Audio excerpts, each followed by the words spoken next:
벌써 1월 16일이긴 한데, 그 작년 말부터 올해 초까지 작년 회고 글이 되게 많았잖아요. 네.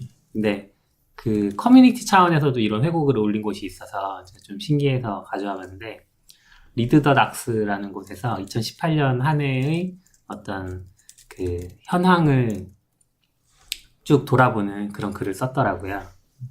혹시 리드 더 닥스에 대해서 아세요? 좀 잘 모르겠어요. 이게 뭐 문서를 읽어라 커뮤니티예요? 아니면 약간 개발 쪽에서 뭐죠?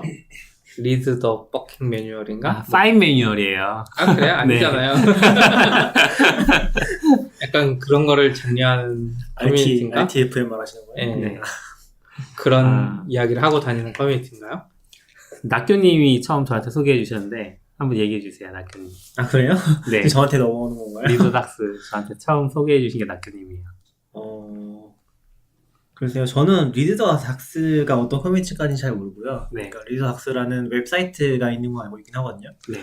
리드 더 닥스라는 웹사이트가 있어서 이게 파이썬 커뮤니티의 한 축을 담당하고 있는 걸로 알고 있는데 맞나요? 지금은 파이썬 커뮤니티가 아니더라도 뭐 사용할 그렇긴 수 하죠. 있겠죠? 네. 네. 근데 사실 파이썬에서 제일 많이 쓰잖아요. 네. 이 리드 더 닥스라는 게 어떤 포맷이었죠? 그 포맷이 있잖아요. 스핑크스라는 도구를 사용해가지고 이제 RST 포맷을 이제 웹의 문서에 맞춰서 저보다 잘 아시네요. 그냥 설명하시면 되는 거예요? 맞아, 리스트럭티드 텍스트인가? 네. 하는 이제 포맷이 있는데 REST라고 파이썬에서 주로 문서를 할 때 쓰는 포맷이 있어요. 이제 그 문서로 어떤 프로그램에 대한 문서를 쭉 작성을 하면은 이제 그게 웹사이트로 만들 수 있는 도구가 또 아마 스핑크스가 그런 역할을 하는 거죠. 네. 스핑크스로 그걸 또 빌드를 하면 웹사이트처럼 만들어져가지고 아마 리드 더 닥스 문서를 보시면은 그 전형적인 형태가 있거든요. 그래서 그걸 보시면은 아마 다들 이게 뭐였는지를 아시게 될 거예요. 이제 루비에도 루비 닥스라는 이제 루비 언어에서 사용하는 잼들의 레퍼런스 문서를 공유하는 사이트가 있는데 리드 더 닥스는 그거랑은 좀 다르게 좀 문서답게 문서를 적거든요. 그러니까 우리가 보통 소프트웨어 문서라고 생각을 하면은 레퍼런스 매뉴얼을 많이 생각해요. API에서 어떤 기능이 있고 뭘 호출하고 그런 것들에 대한 설명을 기대를 하는데 리드 더 닥스는 그거뿐만 아니라 어떤 소프트웨어가 어떻게 구성이 되어 있고 아키텍처가 어떻게 되어 있고 어떤 부분을 보면 좋고 그런 것까지 다 포함을 해서 이제 글을 보통 많이 쓰거든요. 그래서 약간 보면은 문화적인 측면이 굉장히 강하게 반영된 문서와 툴이라는 느낌을 많이 받아요. 어떤 문화적인 측면이요? 그렇게 문서를 작성하는 부분들. 그러니까 보통 이게 프로젝트 내에 있기도 하고 프로젝트에서 분리되어 있기도 한데 리드 더 닥스의 매뉴얼은 우리가 코드상에서 그 코드에다 주석을 달아서 그걸 뽑아내서 쓰는 방식이 아닌 거죠. 그냥 말 그대로 문서를 쓰는 방식으로 작성을 하거든요. 그래서 완전히 문화가 달라요. 루비 닥스는 완전 레퍼런스 매뉴얼이거든요. 근데 이쪽은 진짜 글을 써서 이 도구가 뭔지를 설명하고 어떻게 쓰는지도 설명하고 레퍼런스 문서 딸려있기도 하고 그렇게 같이 가는 거죠. 그래서 저는 그런 게 좀 흥미로웠었고 그걸 이제 호스팅 해주고 있는 사이트가 리드 닥스긴 하거든요. 리드닥스.org인 거죠? 그쵸? 네. 저는 한 번도 연동은 안 해봤는데 이게 오픈소스 프로젝트인 경우에는 이쪽으로 바로 이제 매뉴얼을 RST로 작성을 하고 스핑크스 도구를 연결을 하면 리더닥스.org로 퍼블리싱까지 되나 봐요? 그렇겠죠? 네. 저도 안 해봐서 몰라요. 그렇군요. 네. 근데 이게 원래는 이제 파이썬 문화 쪽에서 많이 쓰긴 했는데 사실 뭐 언어는 상관없기 때문에 뭐 PHP 쪽에서도 몇 가지 썼던 걸로 알고 있고 다른 쪽에도 이제 그런 도구들이 마련이 돼 있긴 하거든요. 그래서 리드 더 닥스 웹사이트에는 그런 것들이 좀 나와 있긴 할 거예요. 근데 리스트 찾는 건 잘 모르겠어서 네. 나중에 링크도 남겨주세요. 네. 네. 아무튼 그 커뮤니티라고 하면 커뮤니티고 이제 문서화하는 어떤 도구로서 거기에서 한 해 회고를 발표했는데 4억 페이지 뷰? 올해? 그러니까 작년에 2018년에 4억 페이지 뷰를 달성했대요.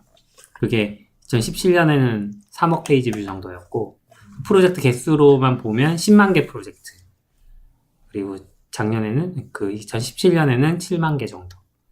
그래서 되게 많이 사람들이 보는구나. 근데 사실 파이썬 쪽에서는 이게 그 어떤 프로젝트를 검색을 하면 그 도큐멘테이션은 거의 다 이 리더닥스에 있거든요. 네.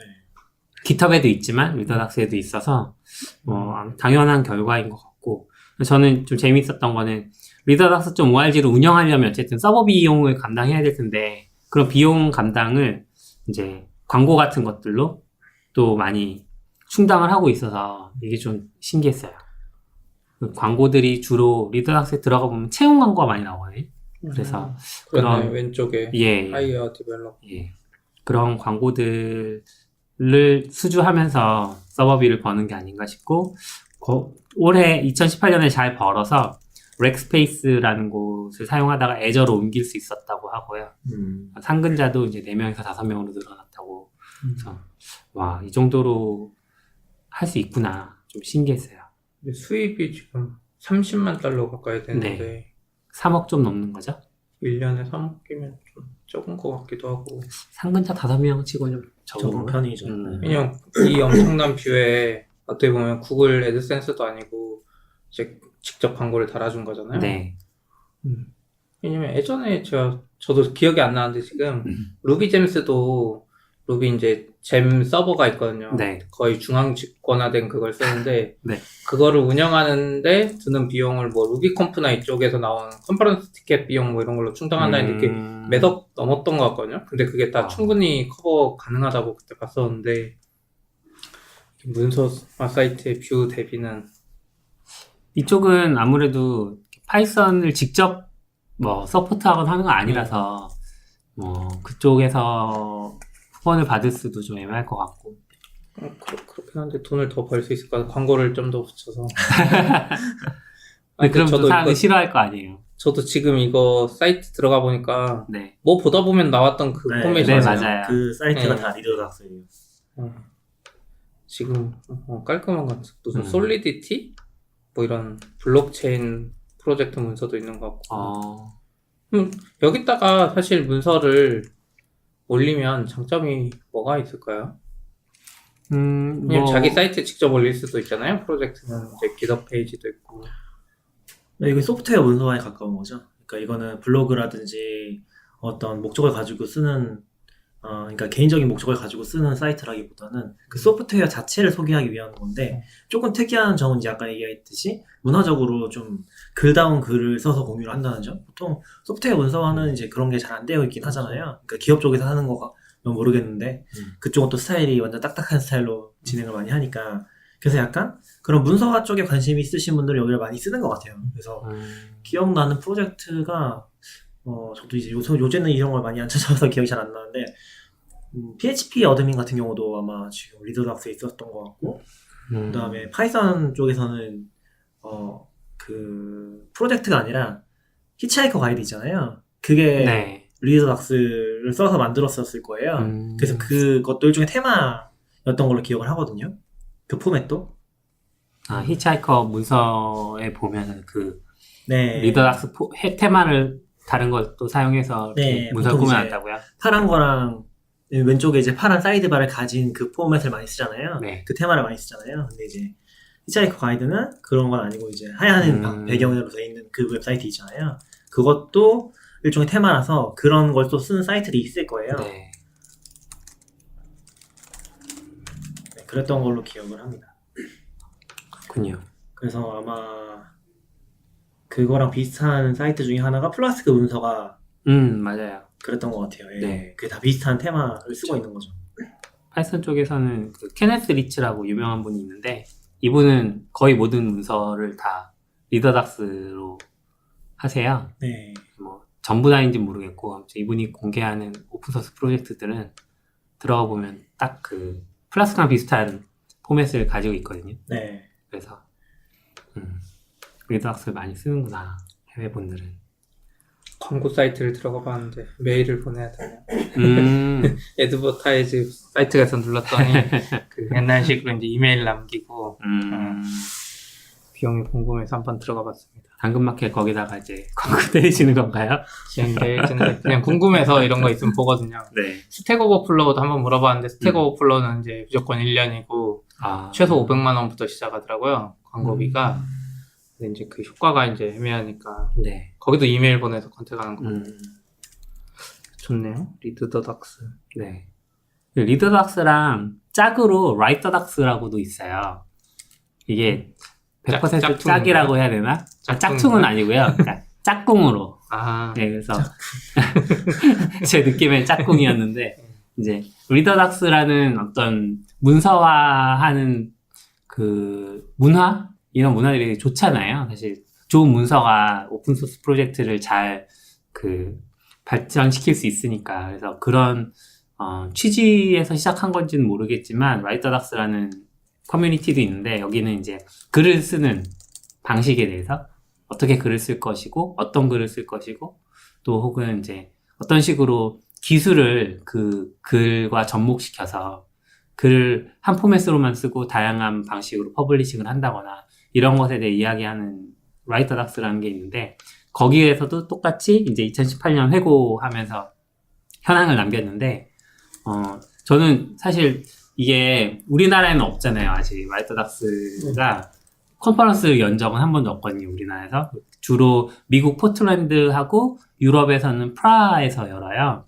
그래서 거기 두 개를 갔더니 포틀랜드는 2018년에 450명 참석했고 프라하는 275명.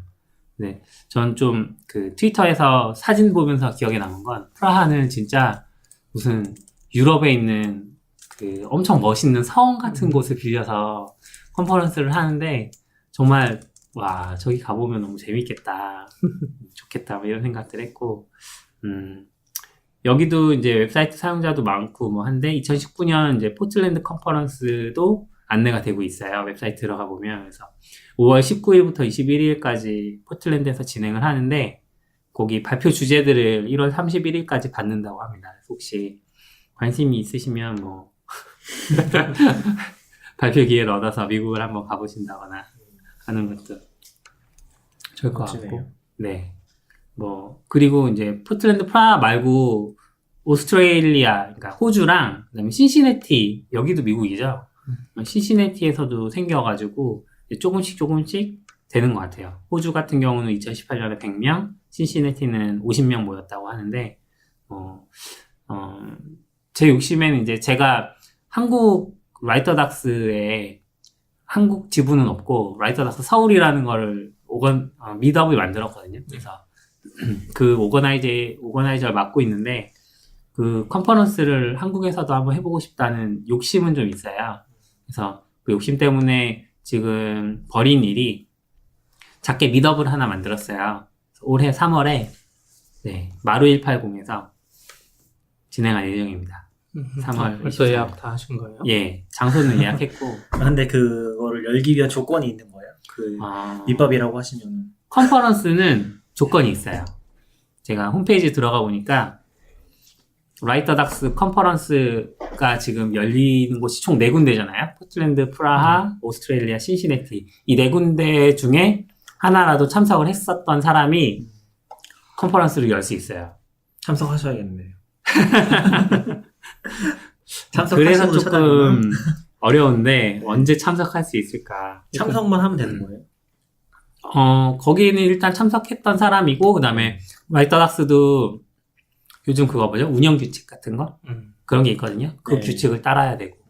그냥 표만 사고 나 갔었다고 하면 모르는 거 아니에요? 얘는? 그것까지 잘 모르겠네요. 가서 인사할 건 아니잖아요.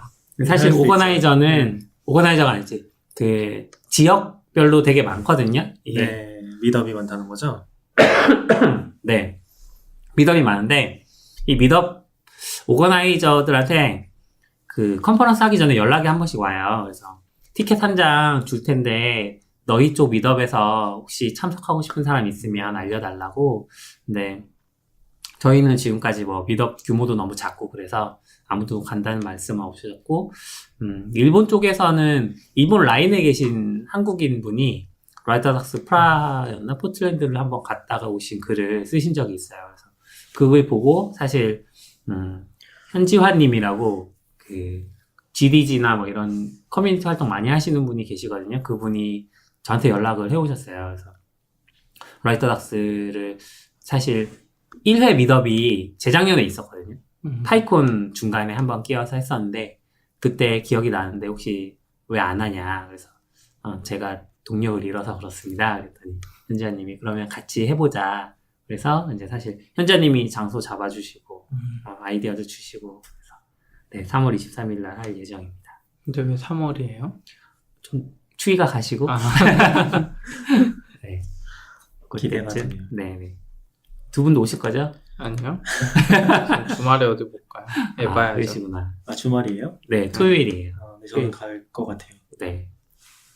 네, 그때 뵙겠습니다. 그때 뭐 섹션이 두 가지로 나누는 거라고 하시지 않았어요? 그게 요번에는 어떻게 연사들을 모아봤더니 한 축은 블로그 하시는 분들, 기술 블로그죠. 또 한 축은 테크니컬 라이팅 관련된 분들이시더라고요. 그래서 그 두 축으로 나눠서 진행을 할 거고 아직 주제를 안 받았어요. 그 안 받은 이유가 이 미덥 전에 한 달 전쯤에 모여서 좀 사전 모임 같은 걸 한번 해볼 생각이에요. 그래서 그 발표자들끼리 서로 아이디어도 공유하고 저 사람 저런 주제로 발표하겠구나. 그럼 나는 이런 주제로 발표 주제도 좀 겹치지 않게 하고 이런 생각을 하고 있습니다. 최근에 너굴님이 도커 글 쓰신 게 흥해가지고 맞아요. 이게 제목이 뭐였죠? 도커를 왜 쓰나요? 제목이 정확히 기억이 안 나요. 아무튼 제목이 약간 자극적이었던 왜 게 굳이 도커를 써야 하나요? 네. 그 제목만 보면 도커 쓰지 말라는 글인 것 같아서 이렇게 공유된 거 아니에요? 부제가 있잖아요. 부제가 컨테이너를 사용해야 하는 이유긴 한데 네. 그러네. 그렇게 읽을 수도 있겠네. 그런 건가? 도커 쓰기 싫은 사람들이 막 고귀하는 거지 이제. 아닌가요? 이거 쓰기 싫었는데 마침 이런 글이 있구나. 아니죠. 그러면 댓글로 막 이거 뭐냐 낚였다. 이 글. 아니 사람들은 안 읽잖아요. 이거 안 읽으니까. 트위터도 보면 클릭률이 막 3%도 안 돼요. 맞아요. 리트윗수보다 더 적고 음, 관심수보다 적고. 그렇구나. 합쳐보면은 클릭보다 적은 게 많죠. 네. 리트윗이 쉬우니까 클릭보다는. 도커를 왜 쓴다고 하신 거예요? 거기서? 근데 사실 도커를 저한테 처음에 알려주신, 그러니까 제대로 도커의 개념을 알려주신 분은 낙교님이거든요. 제가 전 회사에서 도커 0.6 버전 때 처음 도커를 시작했어요.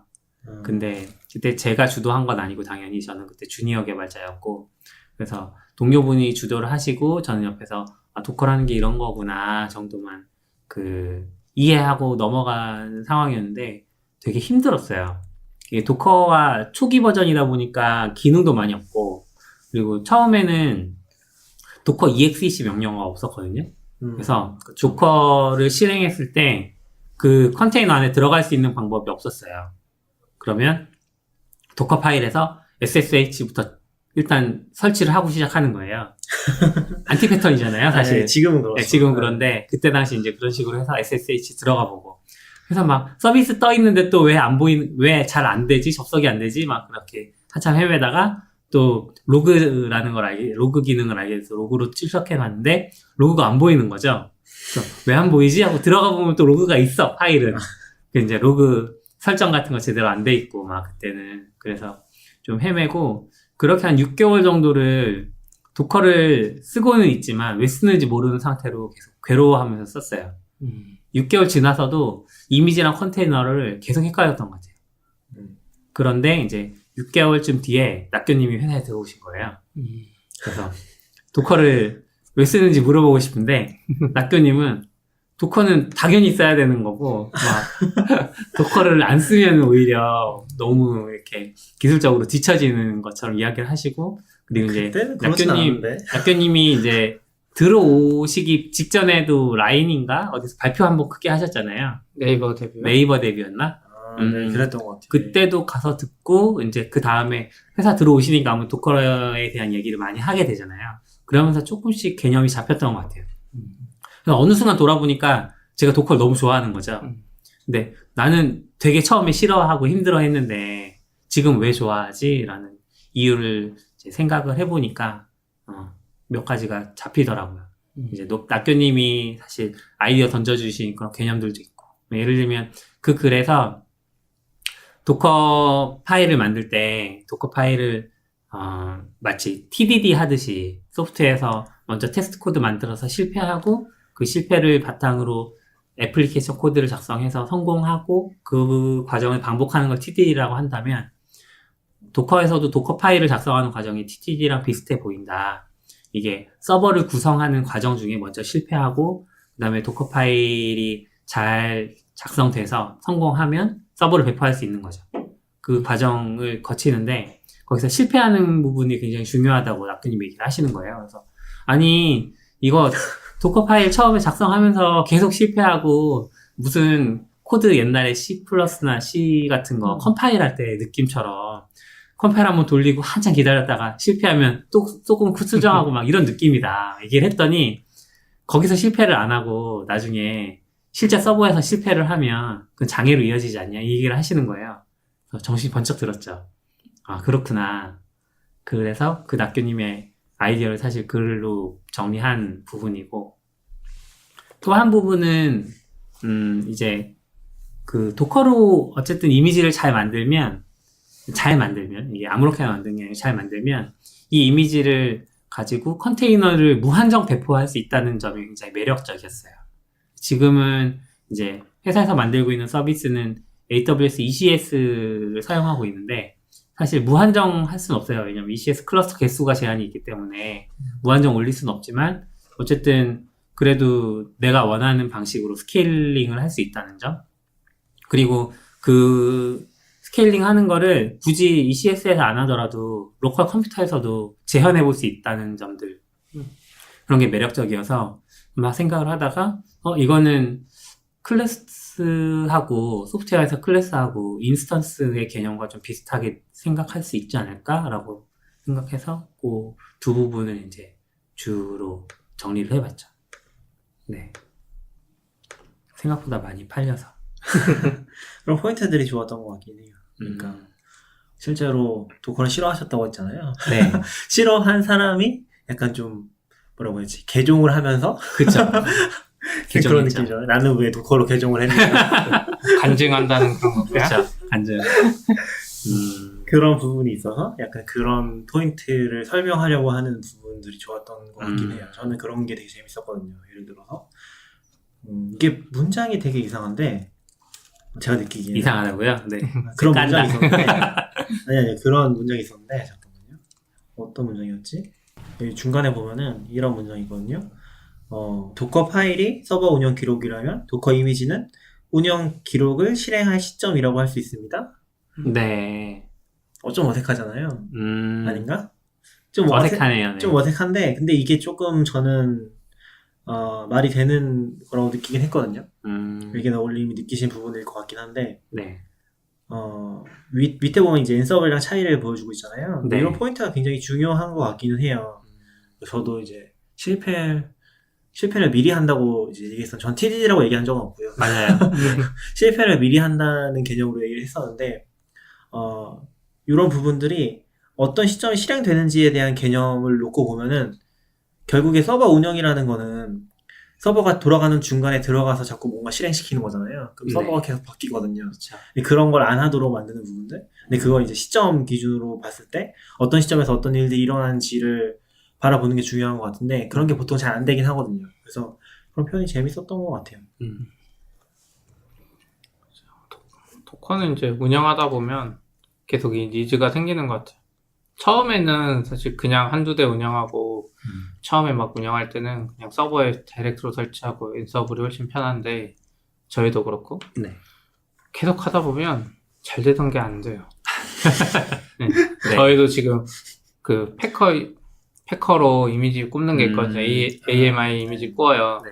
그 안에 또 엔서블로 돼 있어요. 얼마 전에 이제 한 분이 추가돼서 아무 이유 없이 이제 SSH 키 추가하려고 이미지를 구웠는데 안 떠요. 이유를 모르겠어요. 우리는 그 코드를 고친 적도 없고 뭐 아무것도 한 거 없는데 이미지를 그냥 구웠을 뿐인데 안 돼. 근데 이제 문제는 또 도커였으면 이제 로컬에서 조금 테스트를 할 수 있는 데에는 이미지를 꽂고 AMI 다시 띄워가지고 또 들어가서 테스트하고 안 들어가지면은 또 거기에 SSH 키 또 추가하고 막 이런 복잡한 작업들이 계속 있거든요. 네. 근데 도커는 적어도 이제 로컬에서 빨리 테스트할 수 있다는 거.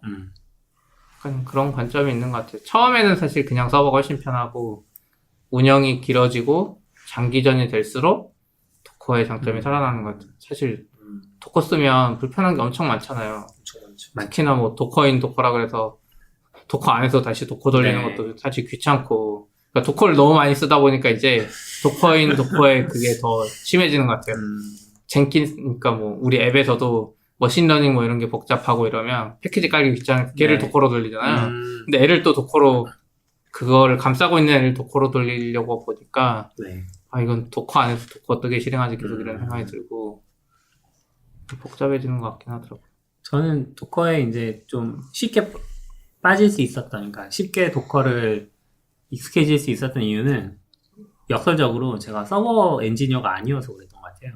제가 서버 엔지니어가 아닌데 서버에서 어떤 일을 하라고 하면 그 명령을 실행하게 돼 겁이 나는 거죠. 왜냐면, 그러니까 뭐 LS나 뭐 CD 이런 간단한 명령어들은 서버에 아무 영향을 안 주니까 상관없는데, 서버에 어떤 영향을 주는 명령어들은 내가 사실 이 명령어 자체도 파악하기 어렵고 서버 자체도 이미 파악이 잘 안 돼 있는 상황이니까 명령어를 치기가 애매했는데, 무서웠는데, 이제 도커를 사용하고 나서는 도커에서 해보면 되니까, 그리고 이 도커에서 하는 행위가 실제로 프로덕션에서도 잘 작동될 거라는 어떤 믿음이 생기니까 그 다음부터는 조금 서버에 대해서도 마음이 편해지고 접근하기 쉬워졌었어요. 어떻게 보면 서버 운영이 거의 없죠. 네. 거의 없죠. 이제, 네. 이제 네. 클러스터 운영을 해야죠. 하나가 그게 없어지니까 진짜 하나가 어려워요. 생겼어. 네. 그래서 그렇긴 그 갭이 거기서 나오는 것 같긴 해요. 도커를 이제 배워서 잘 만들었는데 막상 그걸 운영하려고 보면은 내가 다시 서버 들어가서 도커를 띄워내는 건가? 약간 그런 거잖아요. SSH로 들어가서 네. 엔진엑스 띄우고 하는 거를 그냥 도커로 할 뿐인 건가? 라고 하는데 또 제대로 하는 걸 보려면은 오케스트레이션이라고 요새는 또 K8S가 난리잖아요. 네, 네. 쿠버네티스가 엄청 난리인데 쿠버네티스를 또 제대로 보려면은 최소한 이제 한 학기 분량 공부를 해야 되거든요. 그렇죠. 책 한 권 정도 이제 공부를 할 네. 각오를 하고 시작해야 되는데 그런 게 쉽지 않은 거죠. 그래서 이게 스타트업에서 만약에 데브옵스나 애플리케이션 개발자 혼자 혹은 2명 정도가 이제 시작을 할 텐데, 그 둘이서 도커 이미지를 만들었다고 하더라도 실제로 클러스터 운영은 또 다른 세계인 거잖아요. 인프라 운영이라는 영역으로 들어가는데 이 인프라까지 다 들어가서 하기가 너무 어려워서, 그래서 이제 뭐 AWS에는 스파게이트 같은 거 나오고 뭐 이런 상황인 것 같은데, 그렇죠. 어쨌든 뭐 장벽 하나는 애플리케이션 쪽에서 이제 분담하게 되면서 도커라는 애를 가져가면서 편해진 거고, 그만큼 인프라 영역이 또 많아지면서 이 영역을 전담할 또 다른 세계가 필요하지 않나. 맞아요. 기존의 서버 운영이 이제 좀 많이 바뀌고 있는 상황인 것 같아요. 그리고 네. 그게 이미 너무 확정된 미래라서 그쵸. 확정된 경로가 딱 보이잖아요. 네. 10년 후 보면은 다 컨테이너 쓰고 있겠지 뭐 그런 그쵸. 느낌인 거잖아요. 근데 아직까지는 그럼에도 불구하고 이게 약간은 장벽이 되는 거예요. 예를 들어서 뭐 프론트엔드 개발자가 자기가 만들고 배포하고 싶어요. 근데 10년 전에는 서버 들어가서 엔진엑스 띄우고 막 배포를 했어야 되잖아요. 네. 근데 이제는 또 이제 도커라는 걸 쓰래. 그러면 이거 왜 써야 되는 거지 계속 고민하게 되는 거죠. 그쵸. 근데 그래서 그런 포인트들을 집는 게 중요하지 않나? 음. 아직도 이런 글이 많이 관심을 받는 이유 중에 하나가 아닐까 싶긴 했어요. 근데 그분들은 이제 FTP 가서 그냥 업로드하면 그러니까요. 되는데 네. 이게 뭐 도커를 실행해야 되고 그 안에 또 파일을 들려면 뭘 또 볼륨을 마운트해야 되고 그쵸. 더 복잡해진 면이 음. 있죠. 이제 일반 사용자 입장에서는. 네. 그리고 특히나 AWS에서 운영하는 서비스 중에 작은 서비스들이나 어느 정도 크더라도 빈스토크 쓰는 회사가 진짜 많아요. 많죠. 그래서 도커를 더 불편하다고 생각하기도 하고 싶죠. 빈소크가 허로크 같은 네, 개념이라고 맞아요. 그러죠. 네. 네. 근데 그게 또 잘 되니까 대부분의 빈스톡이 너무 좋은 게 문제예요. 그래서 네, 그렇게 도커를- 좋다고 생각 안 하는데 편해서 음. 예, 편하게 쓸 수 있어서. 근데 저는 빈스토크는 모르겠는데 허로크는 사실 도커랑 거의 똑같긴 하거든요. 네. 그러니까 왜냐면은 허로크를 저는 CP도 기억하시겠지만 그 ROR 랩 같은 데서 처음 썼었거든요. 그러면은 허로크를 써보면은 정말 이상해요. 일단 SSH 접속이 불가능하거든요. 네. 그 로그를 스탠드아웃으로밖에 안 줘요. 그런 거 보면 처음에는 되게 당황스러운 거죠. 이걸 내가 어떻게 관리하고 잘 안 될 때 디버깅 어떻게 하고. 근데 이제 근본적인 철학은 거기서 이제 허로크가 그걸 제공해 주겠다라고 생각을 하기 쉬운데 그게 공부를 하기 시작하면 그게 아닌 거죠. 걔네는 그냥 그런 제약을 가지고 처음부터 소프트웨어 만드는 거 전제로 그런 시스템을 잘 만들어 놓은 거예요. 네. 시당초에. 그래서 도커로 넘어와서 보면은 실제 허로크랑 거의 똑같아요. 허로크에서 베스트 프랙티스라는 것들을 도커에서 거의 그대로 쓸 수가 있는 거죠. 그 베스트 프랙티스라는 게 12 팩터스 앱 말씀하시는 건가요? 그쵸. 그걸 잘 정리하는 게 12 팩터 앱인데 네. 그걸 읽어보면은 근데 그거를 도커를 쓰면 사실 읽어봐야 돼요. 그래야지 도커를 왜 저렇게 쓰는지라는 걸 이해할 수가 있긴 하거든요. 네. 뭐 거기서 이유를 설명해주진 않는데 이렇게 구성하는 게 맞다라고만 얘기하거든요. 근데 그런 거 보면은 되게 재밌죠. 네. 왜 로그를 파일로 저장하면 안 되는지 파일 저장하지 말라고 하거든요. 네. 그런 것들은 되게 흥미로웠던 포인트인 것 같긴 해요. 왜냐면 그거를 처음에 이해하는 단계까지 가는 게 진짜 힘들거든요. 그걸 안 되면은 도커 쓰면서도 도커 안에다가 이제 플런트 같은 거 자꾸 집어넣으려고 하고 같이 띄워서 파일로 넣은 다음에 파일 쪼개서 어딘가 보내려고 네. 하고 막 그런 걸 고민하게 되는데 애시당초 그런 컨셉이 아닌 거죠. 그냥 스탠다드 하나로 로그를 보내주는 그 일종의 프로토콜을 맞추는 거죠. 프로토콜 맞추면은 이 로그는 로컬에 저장될 수도 있지만 어디든지 그 상태 그대로 나갈 수 있다. 실제로 허로크 에이전트가 아니라 허로크 CLI 프로그램이 있었는데 거기서 로그를 볼 수 있거든요. 그럼 걔가 해주는 게 이쪽 로그를 받아서 보여주는 역할만 하는 거잖아요. 뭐 그런 것들, 그런 포인트들을 이해하는 게 중요한 것 같긴 해요. 이제 다음 글은 뭐가 되는 거야? 왜 굳이 파이썬을 써야 되나? 다음 글은 사실 제가 제 블로그에 썼던 글 중에 제일 흥한 글이 그것도 도커 글이거든요. 도커 컴포즈. 그쵸. 컴포즈 네. 맞아요. 컴포즈 글인데 그게 버전도 좀 오래되고 그래서 개정 작업을 한번 해야 되는데 그거를 개정해서 포티보비치에 올리지 않을까. 진짜 저 도커 다운하고 다운 때문에 진짜 사람들 다 다운 아무 생각 없이 다운했다가 네. 다 지워지고 다운이 뭐예요? 도커 컴포즈 다운. 업하면 뜨잖아요. 그래서 네. 업했으니까 다운해야지 하고 다운하면 다 지워져 있어. 근데 그 아까 프론트엔드 개발자나 뭐 아니면 다른 백엔드 개발자인데 도커를 잘 모르는 개발자라도 컴포즈로 잘 말아주면 뭐 로컬에서 올리기는 일단 쉬우니까. 맞아요. 그리고 뭐 엔진엑스 로컬에 설치하거나 MySQL 설치하거나 이런 과정을 안 거쳐도 되니까 그런 점에서는 또 괜찮지 않나. 전 이제 인프라 엔지니어의 역할이 물론 이제 인프라라는 게 너무 넓어서 이것도 약간 좀 백엔드 네. 엔지니어 같은 느낌인 거잖아요. 근데 인프라 쪽 다루는 이제 클라우드 기준으로 다루는 사람들의 역할이 좀 달라질 거라고 느꼈던 것 중에 하나가 저번에 이제 컨테이너 데이에서 갔다 왔던 얘기를 하나 했었잖아요. 근데 거기도 이제 그런 사례 발표가 하나 있었는데 쿠버네티스를 도입하면서 자기네들이 팀이 되게 많은데 그 팀 간에 어떻게 이걸 잘 도입할까를 고민했던 얘기를 계속 하거든요. 근데 핵심적인 포인트는 방금 얘기하신 것처럼 컨테이너를 쓰건 뭘 쓰건 사용자 입장에서는 그걸 모르게 하는 게 제일 중요한 것 같긴 해요. 예를 들어 카피스트라노를 쓸 때랑 도커를 쓸 때랑 그 쓰는 사람들이 카피스트라노의 지식이 필요하고 도커에 대한 지식이 필요하면은 결국에 그게 장벽이 되는 거잖아요. 그렇죠. 근데 이제 인프라 쪽에서 하시는 분들이 어떻게 잘 말아줘야 되는 부분이 뭐냐면 바로 그런 부분인 거죠. 그런 것들을 몰라도 그냥 거의 비슷한 명령어로 작업을 했을 때 똑같은 결과를 얻는다는 거. 그러니까 개발자, 사용자 입장에서 봤을 때는 네. 그런 것들에 대한 고민을 정말 많이 하긴 하더라고요. 거기는 이제 쿠버네티스 도입하면서 각 팀들에서 적용을 했는데 그런 부하를 최대한 줄여서 작업을 했었다 그런 내용이었던 걸로 기억을 하거든요. 그래서 약간 그런 식으로 역할이 달라지지 않을까? 단순히 컨테이너로 도입하면 좋아 이런 게 아니라 컨테이너 도입하면 좋은 건 당연한데 네. 그걸 사람들이 쓰게 하는 건 또 다른 문제라는 생각이 들긴 하거든요. 저희 회사에서도 최근에 이제 고민하고 있는 것 중에 하나가 카피스트라노가 배포가 진짜 빨라요. 그러니까 배포가 한 20, 30대 서버에 배포를 하는데 저희는 계속 그렇게 쓰고 있는데 한 1, 2분이면 되거든요. 카피스트라노가 뭐예요? 설명해 주시죠. 그 루비에서 쓰는 이제 배포 시스템인데 파이썬에도 비슷한 거 있다고 들었거든요. 패브릭 네. 맞아요. 그래서 SSH로 각 서버에 접속해서 그 서버에서 쉘 스크립트를 실행하는 거예요. 네. 뭐 git 클론 받고 뭐 서버 재시작하고 이런 걸 해주거든요. 그래서 카피스트라노로 배포를 하면 서버 목록에 30대면 30대 SSH가 확 붙어가지고 그쪽에서 각자 일하기 때문에 배포가 진짜 빨라요. 네.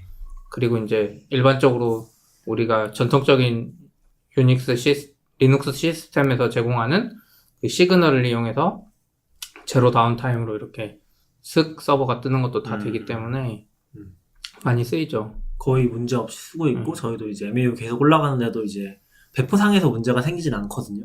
근데 이제 문제가 생기는 거는 이제 뭐 한두 대가 실패를 한다거나 네. 내부적으로 꼬인다거나 이게 정말 이상한 일인데 같은 명령을 실행해도 그렇죠. 30대 같은 네. 명령을 실행했는데 한두 대가 실패해요. 다른 결과가 생겨요. 뭐 여러 가지 수도 있겠지만 심지어 뭐 하드웨어적인 문제가 있을 수도 있잖아요. 뭐 그걸 알 수 없는 건데 그러다 보니까 그런 것들을 보장하는 게 너무 힘든 거죠. 힘들고 한번 꼬이면은 이게 배치 명령어다 보니까 일괄적으로 실행하는 거다 보니까 다시 실행이 안 돼요, 잘. 네. 그럼 들어가서 막 뭔가를 풀어주거나 근데 뭔가 풀어주다 보면 또 꼬여. 그러면 최악의 경우에는 그 인스턴스 군을 전부 다 재실행하는 거죠. 그런 작업을 또 해줘야 되고 그런 것들이 힘든데 근데 배포하라는 입장에서 봤을 때는 개발자 입장에서 굉장히 빠르고 좋거든요. 네. 사실 패브릭도 아마 비슷할 것 같아요. 그게 이제 보통 시스템이 커지면은 그런 게 문제가 되기 시작하는데 사실 적정한 규모까지는 카피성가 진짜 좋긴 한 거죠. 근데 도커로 넘어가면은 오히려 배포가 느려져요. 그렇죠. 배포 속도 자체는 느려질 수 있죠. 도커 뜨는 것 자체는 굉장히 빠르지만 이미지 통째로 말아서 이제 바꿔내는 거잖아요. 그리고 이미지를 말고서 그걸 또 올리고 하는 것도 느리고 그 다음 단계에서 그 올라가져 있는 이미지를 다시 다운로드 받아서 배포하는 것도 느리잖아요. 그럼 두 단계가 생기는데 블루그린 배포한다고 그쵸. 점진적으로 네. 내리고 그런 걸 하다 보면은 이게 작은 팀에서는 특히나 그 과정 자체가 엄청 버벅하게 느껴지는 거죠. 왜냐면 옛날 방식으로 치면은 바로바로 편집을 하고 올려서 테스트하고 물론 그 좋은 방식은 아니긴 한데 왜냐면 이제 스테이징이 있고 이렇게 프로덕션 따로 나가는 게 제일 좋잖아요. 심지어 PHP 코드를 직접 수정하는 경우도 있죠. 그쵸. 서버에 있는 PHP 코드를. 근데 그것도 비슷한 예 중에 하나인데 그걸 너무 좋아하시는 분은 사실 배포의 장점을 잘 이해 못 하거든요. 네. 근데 이게 단계별로 좀 더 나아지는 방향이긴 한데 속도 면에서 거꾸로 가기 시작하면 설득도 잘 안 되는 거죠.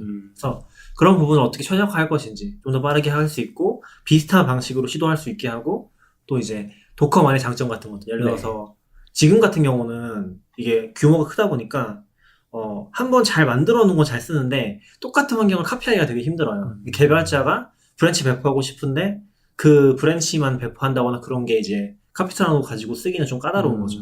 그래서 그런 거 도커로 잘 해주면은 또 그런 데 장점을 줄 수도 있고. 그래서 그런 걸 포장하는 역할이 더 중요해지지 않나 싶긴 하더라고요. 기술적인 것도 중요하지만 물론.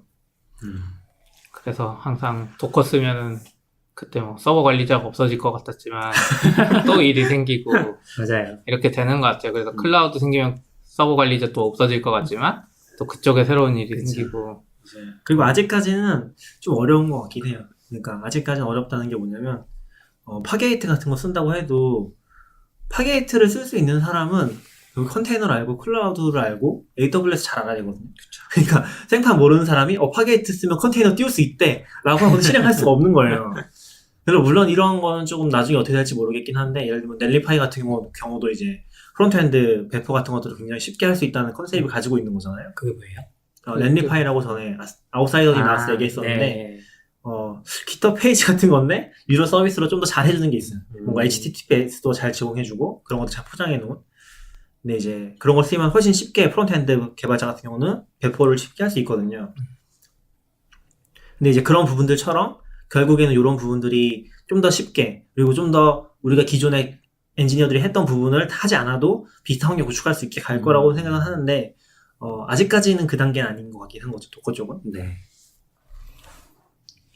근데 도커가 맞아요? 다커가 맞아요? 미국 애들은 약간 다커 이런 식으로 네. 발음하죠. 어려운 것 같아요. 편집자로서 한마디. 편집자로서 한마디를 하려면요. 아직 사전에 있는 발음 기호를 보여야 됩니다. 아 그래요? 네. 그 우리나라는 그거 있잖아요. 뭐 외국어 표기 뭐 네, 외국어 표기법이 있어서. 근데 영어는 잘 안 되는 것 같긴 했어요. 그거 제가 다커가 알기로- 맞겠네요. 다커가 맞아요? 네. 그래요? 발음 기호에 A라고 써 있어요. 아 그 외래어 표기법이 발음기호 보고 하는 거예요? 발음 기호를 그대로 한글로 옮길 수 있거든요. 아, 그러니까 이게 철자는 그러니까 어떤 단어는 DOC가 도큐멘테이션이 될 수 있고 다커가 될 수도 있는 거잖아요. 그래서 발음은 다 다른데 그 발음 기호는 정확하니까 그 발음 기호를 한글로 1대1로 옮길 수 있어요. 처음에 도커 소개한 사람이 도커라고 잘못 표기했네. 누군지 몰라. 참 처음은 아니에요. 아니에요? 저보다 훨씬 전부터 하신 분들도 있어서. 그래요? 네. 그 데뷔도 보면 제가 발표했던 작년에도 발표가 있었어요. 도커 발표가. 아 그래요? 네. 그 어딘지 모르겠는데 모 회사에서 클라우드에서 도커를 써가지고 클라우드 시스템 비슷한 구축하셨던 분들 계셨거든요. 와. 그때부터 이미 쓰고 계셨는데 근데 사실은 저는 너굴리 마울리 하는 게 도커를 0.6부터 써면서 좋아하긴 쉽지 않아요. 왜 전 좋아했을 것 같은데. 아 근데 진짜 별로였어요. 아니, 그땐 그래도 우분투나 이쪽에 깔았을 거 아니에요. 네. 근데 저는- 우분투 이미지도 엄청 컸어요, 또. 아니, 그 큰 거 저는 슬림이 없었어. 센트OS 회사에서 준 거에 깔려고 아. 막 드라이버 난 이거 진짜 쓰고 싶어서 막 센트OS 그 고생을 더 했거든요. 스토리지 드라이버 때문에 잘 안 됐을 거예요. 스토리지 드라이버 때문에 깔리지가 않아. 네. 코어가. 근데 그게 진짜 이게 약간 상호작용이 있는 거잖아요. 리눅스 커널 쪽이랑도 상호작용이 있으니까 그런 걸 더 신경 써서 발전하는 것 같긴 해요. 지금 유니온 마운트가 아니라 유니온 FS가 아예 커널에 들어갔잖아요. 그래서 그런 거 보면은 지금은 웬간한 리눅스 다 되긴 하거든요. 근데 초반에 생각해보면은 맥에서도 잘 안 됐었고 저는 도커를 0.6 때 그나마 0.6 이전에 좀 잘 썼던 것 중에 하나 리눅스로 쓰긴 했었거든요. 그때는 리눅스 써서 리눅스에서 쓰면은 지금 완전 네이티브거든요. 그쵸. 프로세스랑 똑같아요. 나는 PHP를 깔고 싶지 않아. 뭐 PHP를 얘기하는 건 아니지만 뭔가를 깔고 싶지 않아. 내 시스템을 더럽히고 싶지 않아. 네. 그럴 때 이제 도커 쓰면 엄청 좋았었죠. 그래서 사실 처음에는 유틸리티로서도 되게 잘 되지 않을까? 라는 생각도 있었었고 엔트리 포인트가 약간 그런 개념이긴 하거든요. 엔트리 포인트 쓰면은 이제 이미지 뒤에다가 바로 이미지 이름이 명령어 이름이 되고 그때 바로 옵션을 넣을 수 있잖아요. 네. 근데 엔트리 포인트 잘 안 쓰긴 하는데 사실 그런 것들이 엄청 매력적이었었죠. 도커 리눅스에서 쓸 때는. 저 지금도 그렇게 유틸리티처럼 쓰는 경우들이 있어요. 네, 맞아요. 얼마 전에 파이썬에서 셜록이라는 패키지가 나왔거든요. 그게 아침에 이제- 와서. 네. 다양한 웹 서비스, 그 개발자용 웹 서비스들을 돌아다니면서 내가 입력한 아이디가 존재하는지를 파악해 주는 건데, 셜록도 도커 이미지가 있어요. 그러니까 그 그 셜록 패키지를 설치할 필요 없는 거죠. 도커 이미지만 받아서 그 명령을 실행하면 되니까. 어차피 실행할 거야. 저도 그런 식으로 하는 게 되게 많아요. MySQL이나 PostgreSQL 같은 경우도 설치 안 했어요. 로컬에는. 로컬에는 거의 아무것도 없어요. 맞아요. 걔들이 뭐 그런 것도 같이 주면 좋겠어.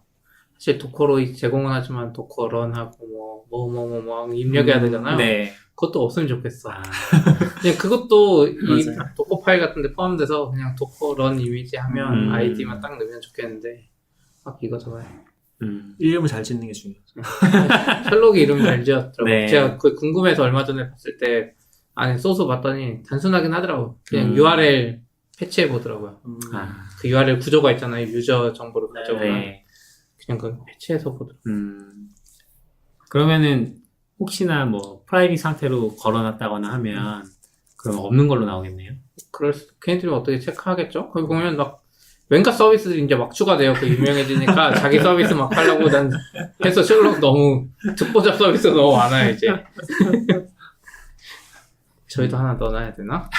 그런 거 계셔? 저희는 그런 URL이 없는데 있긴 있죠. 유저 숫자로 페이지 숫자로 닉네임이 있나? 없으니까. 네. 닉네임으로 만들어야겠네.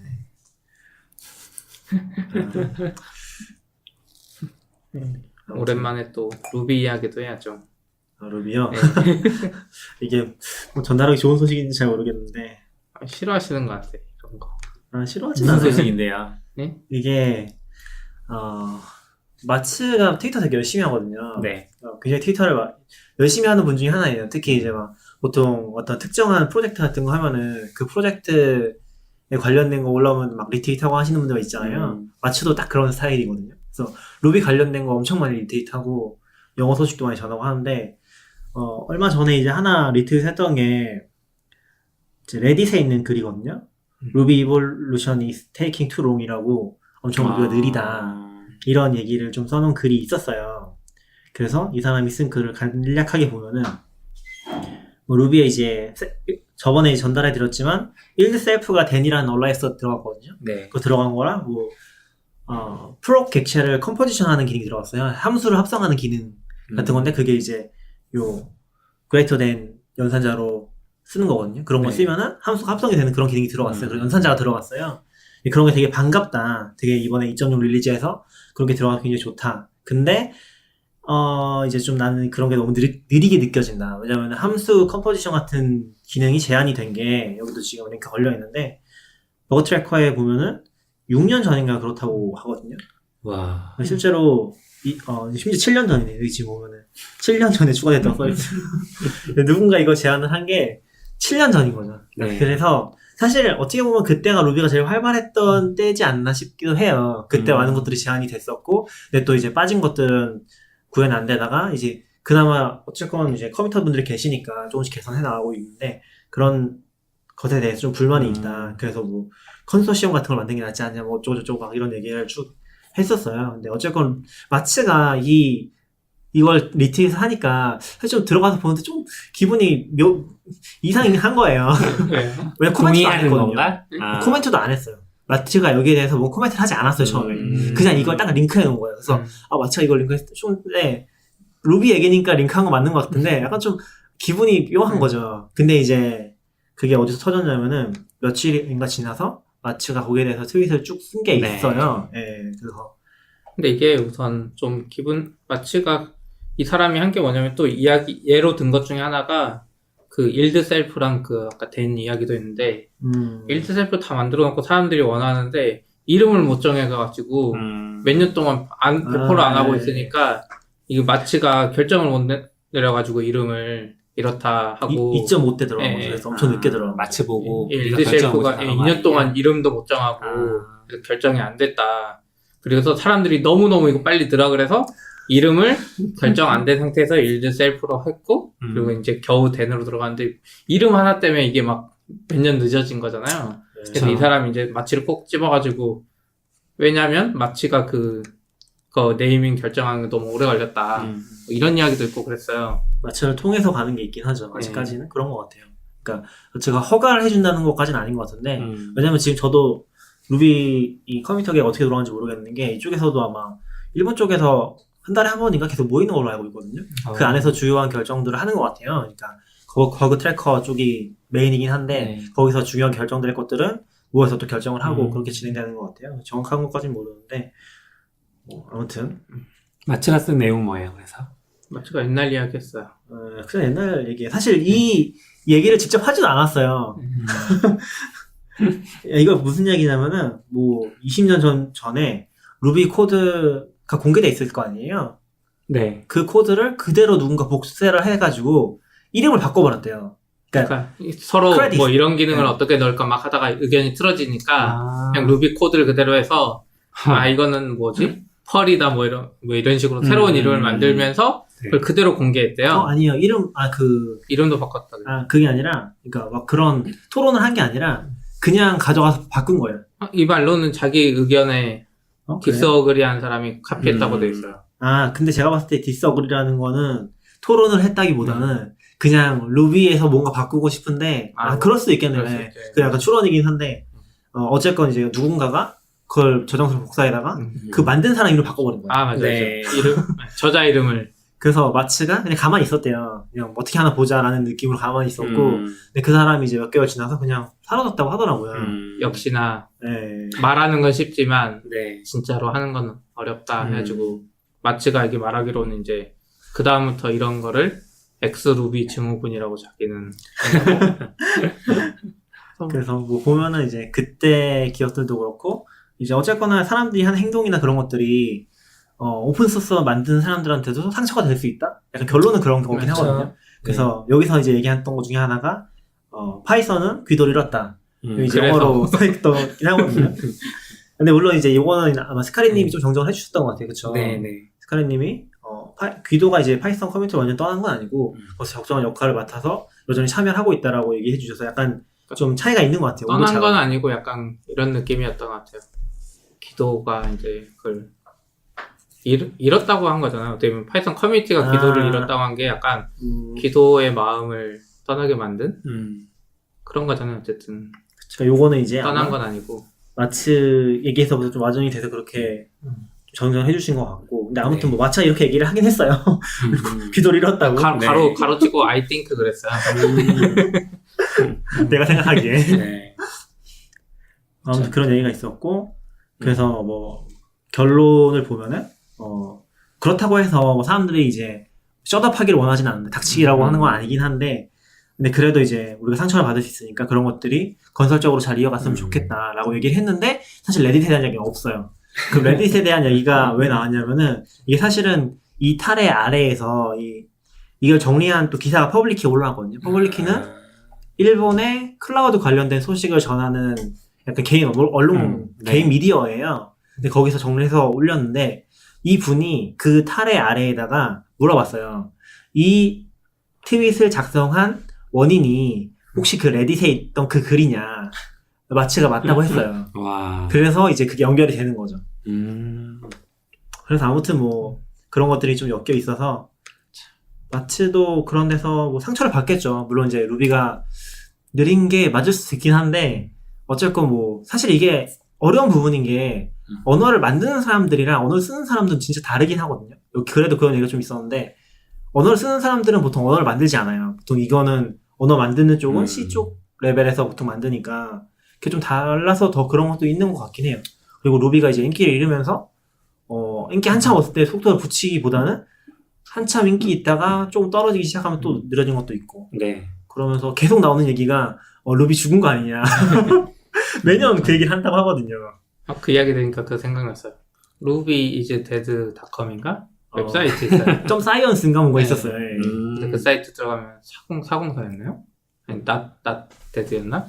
그렇게 나오는데. 네. 그러니까 어떤 이상한 사람이 네. 루비 이스나 데드 사이언스인가 그런 거 만들어가지고 뭐 루비가 죽은 이후에 쭉 써놓은 네. 사이트가 있고 그리고 최근에 제가 정확히 이름이 기억이 안 나는데 루비 프로그래머 분 중에 한 분이 그분이 팟캐스트도 하고 개발도 하시는 것 같은데 그런 분이 이제 글을 하나 썼거든요. 루비가 2019년에도 죽지 않았고 나는 지금 쓰기에 굉장히 적합한 언어라고 생각한다. 뭐 그런 자기 생각을 적은 글이 있어요. 그걸 하면서 루비 이스나 데드닷컴인가 뭐 그런 거 공개를 했어요. 거기 들어가면은 노라고 나올 거예요. 맞아. 노라고 나왔어요.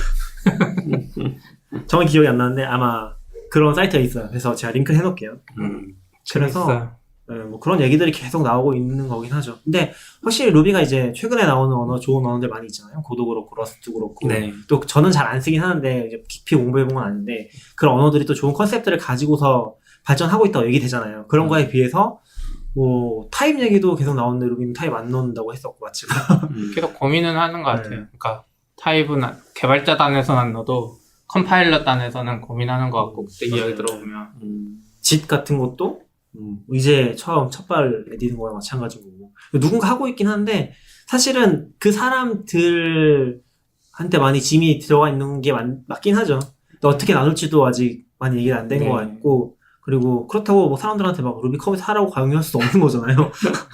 자기도 못할 거예요. 저도 못하는데 루비 컴퓨터 못하죠. 그리고 어떻게 보면 이렇게 얘기한 사람들이 커뮤니티에 들어가서 활동하는 경우가 그렇게 많은 것 같진 않아요.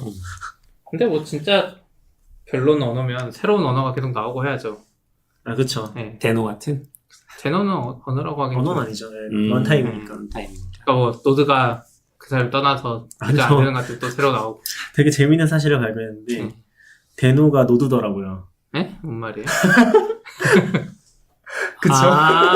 뭔 말이에요? 야. NODE를 네? NODE 네. 철자를 배열을 바꾸면 데노가 되잖아요. 그래서 그렇게 만든 거예요, 이름을? 그러니까요. 진짜요? 모르겠어요. 그건 모르겠는데 그걸 보고서 이름 짓기 진짜 귀찮았구나. NO랑 D랑만 다 아, 바꾸면 그래요? 네. 그럼 나중에 만들 때 루비의 철자를 이렇게 조합해서 새로운 언어를 만들 때 비루하게 되는데 그러면 그럼 안 되는데. 아무튼 좀 신기하네요. 그런 발견이 좀 있었고. 신선한 발견입니다. 그래서 좀 여러 가지 생각이 드는 것 같긴 해요. 그래서- 오픈소스라는 게 명백하게 사실 이거 참여한 사람들의 뭔가 이득을 보는 게 없잖아요. 금전적인 이득을 보는 건 적어도 없잖아요. 그쵸. 기본적으로는. 물론 나중에 정말 너무 잘 돼서 뭐 돈을 받거나 직업적 커리어적으로 유리할 수는 있지만 이게 간접적인 건 직접적인 건 아니잖아요. 근데 예전에 비슷한 거 뭐였죠? 하트블리딩인가? 그 오픈 SSL 쪽 버그 나왔을 때도 보면은 그쵸. 그게 막 관리 안 되고 있는데 왜 그런 거냐 사람들이 막 난리 쳤었잖아요. 근데 네가 보면은 만드는- 돈 받는 사람도 없고 혼자인가 뭐 맞아요. 그분이 거의 주도적으로 네. 관리하고 계시는데 안 된다. 그런 얘기들이 계속 문제가 터져 나오는 것 같아요. 한두 군데서. 이제 개발 역사도 오래되다 보니까. 근데 오픈소스 만들고 이런 사람들은 멘탈이 세야 되는 것 같아요. 맞아요. 약간 반대 개념이야. 왜냐면 돈 받고 파는 게 아니기 때문에 약간 큰 멘탈을 가지고 있어야 돼. 고장나면 네가 고치던가 이런 마인드로 내놔야 되는 것 같아요. 그쵸. 돈 받는 앱이 아니니까. 돈 받아도 저는 그렇게 해도 된다고 보거든요. 맞아요. 그냥 그거 만드는 사람의 멘탈이 중요하기 때문에. 그렇죠. 그렇습니다. 그래서 좀 마음이 아프긴 했어요. 마츠가 마취에 대해서요? 네. 얼마나 힘들었을까까진 뭐 아니지만 뭐 아무튼 그런 일이 많았겠죠 사실. 뭐 하나만 네. 있었던 건 아니겠죠. 마취는 초월했을까요? 네. 이제 그리고 또 이제 돈 받는 앱의 이야기인데 안드로이드 앱 중에 이제 10만 번 이상이나 그러니까 다운로드 받은 앱이 있거든요. 네. 구글 플레이에서 그 옛날에 뭐 플래피버드 같은 거를 누가 약간 짝퉁으로 만들었나 봐요. 그래서 네. 다운로드가 10만 번이나 된 앱이 있는데 이 앱에 그 스파이웨어 같은 게 들어가 있었나 봐요. 네, 그래가지고 이거를 이제 트렌드 마이크로가 찾아가지고 이런 앱들이 여러 개 있다고 찾아냈는데 얘네들 방식이 지난번에 그 뭐였죠? 자바스크립트 라이브러리 한 것처럼 약간 치밀해요, 이제 얘네들도. 근데 구글 플레이 스토어나 이제 애플 앱 스토어 심사가 어떠냐면 처음에 엄청 빡세게 해요. 그리고 그 다음 업데이트부터는 그냥 막 통과시켜줘요. 네. 그냥 한번 믿을만 했고 다운로드 많이 이루어졌으니까. 뭐 사람들도 처음에 보안 검사할 때 처음에는 열심히 보다가 그 다음부터는 잘 안 보거든요. 그래서 이 앱이 처음에 다운로드가 꽤 올라왔을 때 그 중간에 무슨 그 안에 뭘 넣나 봐요. 라이브러리 같은 건지. 근데 그걸 넣었다는 거는 그 해커가 넣은 게 아니라 개발자가 네, 넣었다는 거죠. 개발자가 넣은 거 같아요. 그 짝퉁 앱이니까 그런 소스 많잖아요. 플래피버드 같이 네. 어차피 해서 뭐 마케팅을 하든지 했고 이제 거기에 들어가는 뭐 프로그램 이름이 있는 것 같아요. 그 프로그램이 하는 일 중에 하나가 클립보드 데이터를 가져올 수 있대요. 그래서 저도 진짜 아이폰 앱에서도 클립보드 데이터 가져오는 앱들 진짜 제일 싫어하거든요. 근데 그거는 권한을 줘야 되는 거 아니에요? 앱을 아니에요. 그냥 되는 거예요? 그러니까 그리고 사람들 물어보면 다 허용하니까 네. 뭐 아이폰 같은 경우도 클립보드 가져오는 거 권한은 없잖아요. 그러네요. 생각해보니까. 그래서 내가 딴 데서 비밀번호 복사하거나 뭐 이런 거 다 남아가고 우선 그리고 예시 중에 하나가 구글이나 페이스북 로그인 페이지를 가짜로 띄운대요. 똑같이 네. 팝업으로. 그럼 사람들이 치잖아요. 그럼 첫 번째 실패하고 그거 자기들이 전송받고 두 번째 하고 뭐 이런 식으로 했다 그러더라고요. 그래서 이제 이게 발표돼서 구글이 플레이 스토어에서 지우긴 했지만 이미 10만 번이나 다운받은 앱이기 때문에 이것 때문에 꽤 많이 털렸을 거예요. 그러게 이런 거는 나가고 나면 컨트롤할 수 있는 방법도 거의 없겠네요. 그래서 진짜 이런 거 생각하면 사이트마다 비밀번호 다 다르게 하는 수밖에 없어. 내가 아무리 노력을 해도 이렇게 똑똑한 애들이 요즘 많아가지고 진짜 힘들어요. 그래서 아이폰 쪽에도 그런 이야기 많았거든요. 맥이랑 그 패스트레인이라고 이제 iOS에서 네. 심사나 뭐 이런 거 빌드 자동화해주는 거를 루비로 만든 개발자가 있는데 그분이 이제 애플은 맥북에서 그 스크린 녹화하고 할 때 권한을 안 물어본다. 안 물어봐요. iOS 같은 거면 당연히 물어보지만 맥에서 제가 뒤에 무슨 소프트웨어 만들었다고 사람들한테 좋다고 딱 배포하고 그걸 스크린 녹화하잖아요. 안 물어봐요. 뭐 뜨지도 않아요. 저 사실 비밀번호 쓴 건 다 알 수 있어요. 그래서 그 사람이 그런 문제 제기를 했는데 이제 비밀번호 친 거 모르잖아요. 비밀번호도 요즘에는 한 개씩 보이잖아요. 뭐 물론 맥은 아니지만 보이게 하는데도 이제 은행 사이트 봐봐요. 이렇게 그림으로 띄운 다음에 하나 누르면 한 글자씩 더 보이잖아요. 위험하네. 그러네. 네, 더 그쵸. 위험하네. 그래서 그런 제기했는데 뭐 애플은 가볍게 무시했지만 그러니까 이렇게 비밀번호를 털릴 요소가 진짜 세상에 너무 많은 것 같아요. 근데 그거 진짜 신기하다. 애플 막 이 화면도 HDTP로는 못 가져가게 막 이러면서 정작. 내부에서 녹화하는 거는. 근데 이제 컴퓨터 쓰던 시절은 그게 당연했는데 이제 모바일로 오면서 모바일에서는 모든 게 권한 물어보다 보니까 이제 반대로 생각했을 때 이상한 거죠. 저는 모바일에서 그런 생각 많이 들긴 하더라고요. 모바일도 이게 의식적으로 점점 지문이나 페이스 인식을 더 많이 써야 되는 게 물론 거기서 허점이 있겠지만 그런 생각이 드는 거예요. 예를 들어서 제가 컴퓨터도 그렇고 카페에 많이 가는데 스타벅스 같은 데 많이 가는데 가면은 거기 CCTV가 있을 거 아니에요. 그럼 내가 치는 거라든지 화면 보는 거라든지 비밀번호한 것들을 그거를 해독하려고 하면 해독할 수 있어요, 사실은. 맞죠. 그게 보이지 않더라도 손 움직임이라든지 보면은 진짜 누군가 의도적으로 악의를 갖고서 하려고 하면 할 수 있다고 보거든요. 네. 그래서 그런 것들이 진짜 위험하다는 생각이 많이 들긴 했어요. 물론 카페에서 위험한 요소는 더 다른 것들이 또 있긴 하지만 사회공학적인 방법으로 만약에 국정원이 이 국회의원을 털고 싶으면 어디 호텔에 당첨됐습니다. 호텔에 부르고 거기 호텔에 막 그쵸. 4K급의 막 CCTV 달아놓으면 말한 대로 다 보이죠. 그렇죠. 네. 그런 방법 많이 쓰니까. 그래서 악의가 물론 제일 중요한 건 악의긴 한데 할 마음 먹으면 할 수 있다는 거죠. 지금 뭐 그런 것들이 워낙 많아서 일단 공식적으로 국정원은 이제 그런 일을 안 하는 거죠? 저는 모르죠. 공식적으로. 원래 공식적으로는 다 안 하는 거 아니에요? 아니요, 공식적으로는 해야죠. 원래 있었죠. 아 그래요? 아니요, 공식적으로는 이제 그 얘가 잘못돼서 그렇지. 아 자꾸 정치적으로 간첩장 그 원래 그런 정보기관들은 그런 게 자기 업무잖아요. 주 업무잖아요. 해야죠. 아무튼 그래서 뭐 그러면은 아이폰에서도 네. 그런 게 가능하다는 거잖아요. 예를 들어서 제가 앱을 바꿨는데 그 앱에서 그냥 지금 현재 클립보드를 복사한 다음에 어딘가를 보내는 코드가 들어가 있어요. 네. 그런 게 가능하다는 네. 거잖아요. 그래서 전 그거 처음 열어줬을 때 사실 깜짝 놀랐어요. 옛날에 지금은 이제 다른 앱 만든 회사인데 예전에 무슨 단어장 앱이 사파리 같은 데서 카피하면은 아 맞아 그런 게 그거를 있구나. 뒤에 백그라운드에서 카피한 걸 딱 캐치해가지고 자기 서버 보낸 다음에 푸시로 단어를 딱 한글 사전을 알려주거든요. 그 방식이 그거예요. 그러니까 이 앱을 안 켜고 있을 때도 그걸 다 보고 있는 거예요. 클립보드 있는 걸 다 수집하는 거예요. 근데 다 서버로 보내는 거예요. 심지어 비밀번호를 안 카피했다가 켜고 있어도 가능한 거예요? 약간 돼요. 아이폰 아. 그 예전에는 백그라운드에 매초 됐고 그걸 네. 계속 연장시키는 꼼수들도 있고 아. 그리고 그거 없더라도 요즘에 이제 앱 전환하면 가지고 있는 거 싹 긁어오는 그런 식으로 그 문자 앱들 뭐 가계부 앱들이 그런 거 많이 써요. 아이폰 맞아요. 특히 안드로이드도 많이 쓰지만 아이폰은 이제 그 문자를 못 가져오니까 문자에서 카피하고 그 앱을 실행하라고 하거든요. 네.